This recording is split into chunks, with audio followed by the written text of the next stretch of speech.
माइती छोड्दा आँसु बरर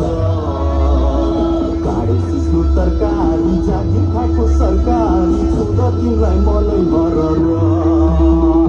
लगान गाँठो कुरा सुन साँचो माइती छोड्दा आँसु बरर काँडे सिस्नु तरकारी जागिर खाएको सरकारी छुँदा तिमीलाई मनै मरर